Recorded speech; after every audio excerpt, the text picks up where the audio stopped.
Aniya na mga dagkong balita karong adlawa sa One Mindanao. Ikaupat nga sospek sa brutal nga pagpatay sa 19 anyos nga babae sa Tagum City nadakpa na.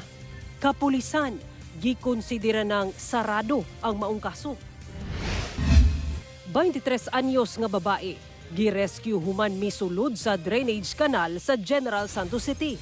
Ang maong babae nangita matud pa og makaon dihang misulod sa kanal. Kanhi Pangulong Rodrigo Duterte, maayo ang panglawas ug ang mikatag sa social media nga litrato niini nga anaa sa ospital giingong edited sumala ni Vice President Sara Duterte. Magbanay, nakurat dihang mitungha ang usa ka bitin sa windshield sa ilang sakyanan samtang nagbiyahe sa Banga, South Cotabato.